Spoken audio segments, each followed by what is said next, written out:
Hi, I'm Ziggy. Today I'm going to share with you the 4 things that I would change if I were to build my tiny house on wheels again.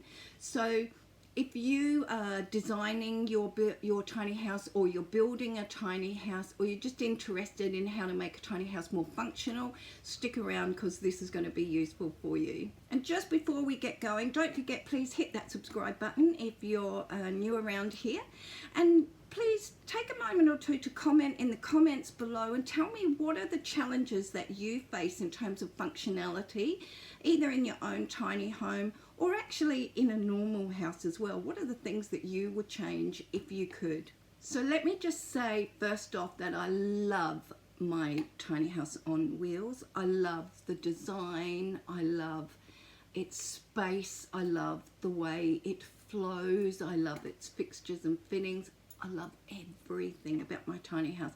But there are a couple of niggly things that I would change if I were going to build again. So let's have a look at the first one. Number 1 is the location of my overhead lights in both the lounge kitchen and in my bedroom, which is down there, and I'll show you in a moment. I have exposed beams, which you can see up here. And my lights, you can see one here, they're down lights and they sit in the ceiling. However, I have shelves across the wall, you can see them here, and the lights in the lounge are above that shelf, which is super annoying because the shelf blocks the light.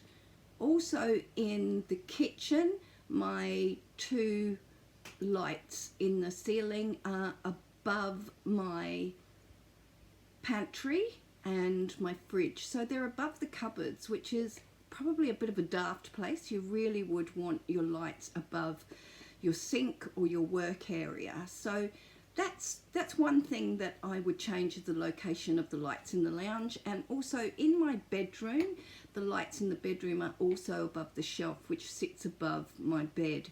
So that blocks light if you're reading in bed. So that would be one small thing that I would change. I would move the location of the lights. Number 2, now regardless of whether you live in a tiny house or whether you live in a normal house, storage is always an issue, it seems.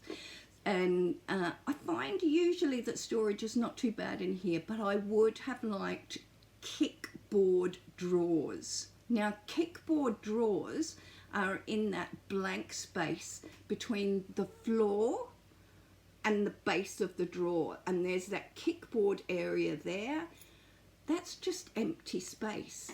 And I would have liked the opportunity to have some drawers in there that you just press and that just pulls straight out, so that I could put flat things in there, or even things like kitchen utensils, that kind of thing. So that would have been one thing that I would have added, and I can still add them later on, I guess, if I wanted to.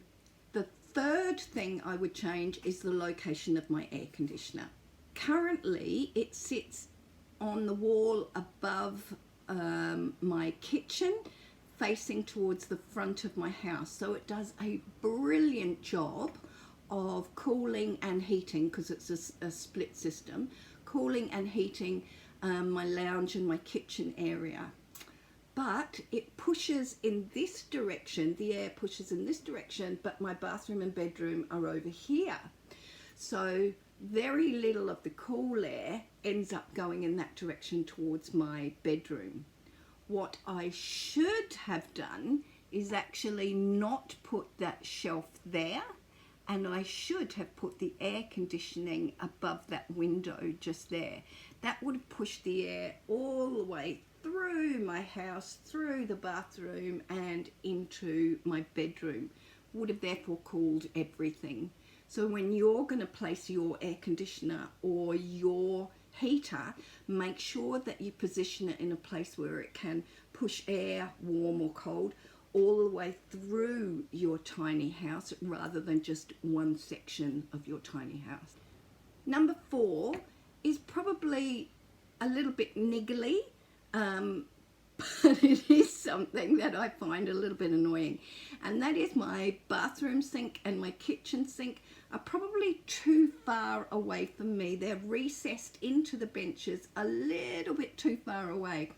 So in order for me, especially in the bathroom sink, to reach the bathroom sink, I actually have to bend all the way over. I'm not all that tall, so I'm kind of bending all the way over the sink. So what I would do next time is I would bring both of those sinks forward closer to the edge of the bench rather than further into the bench against the wall, so that I can access them with my hands and, you know, washing your face, all of that kind of thing, so I can access them much easier. So when you are positioning your sinks, make sure that you test first how you're going to use them, and make sure that they're not too far away or too close, or that they're in the right position.